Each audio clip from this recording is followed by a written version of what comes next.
یہ سوال ہمیں موصول ہوا ہے، محرم الحرام کا مہینہ بھی جاری ہے، تو محرم الحرام کے فضائل بھی ارشاد فرما دیں اور محرم میں روزوں رکھنے کے بھی فضائل ارشاد فرما دیں۔ ماہ محرم الحرام یہ حرمت والے 4 مہینوں میں سے ایک مہینہ ہے۔ حرمت والے 4 مہینے ہیں، ایک رجب المرجب ہے، اور رجب المرجب کے علاوہ 3 مہینے لگاتار ہیں، ذی القعدہ، ذی الحجہ اور محرم الحرام۔ نبی کریم رؤوف الرحیم صلی اللہ تعالی علیہ وآلہ وسلم ارشاد فرماتے ہیں، رمضان کے بعد محرم کا روزہ افضل ہے، اور فرض نماز کے بعد افضل نماز صلاۃ اللیل یعنی رات کے نوافل ہیں۔ مسلم شریف کے اندر یہ نبی کریم رؤوف الرحیم صلی اللہ تعالی علیہ وآلہ وسلم کا فرمان موجود ہے۔ محرم الحرام میں روزے رکھنے کی بڑی برکت ہے۔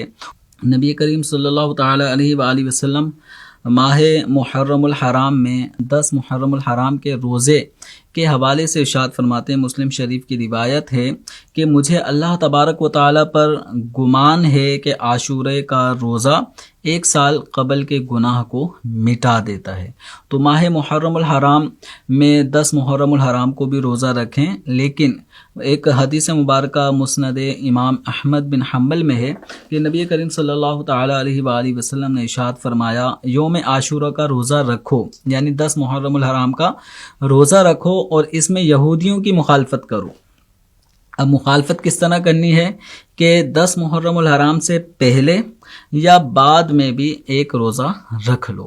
تو نبی کریم رؤوف الرحیم صلی اللہ تعالی علیہ وآلہ وسلم محرم الحرام کے مہینے میں روزوں کا اہتمام فرمایا کرتے، بالخصوص عاشورہ کا روزہ، یہ آپ صلی اللہ تعالی علیہ وآلہ وسلم اس میں روزے کی جستجو فرماتے۔ محرم الحرام کے ہر دن کے روزے کا جو ثواب ہے وہ طبرانی صغیر کی روایت کے مطابق کہ محرم کے ہر دن کے روزے کی کا ثواب 1 مہینے کے روزوں کے برابر ہے۔ تو لہذا یہ مہینہ ہمارے درمیان الحمدللہ جلوہ گر ہے، برکتیں لٹا رہا ہے، حرمت والے مہینوں میں سے ہے، لہذا اس کی خوب تعظیم کریں۔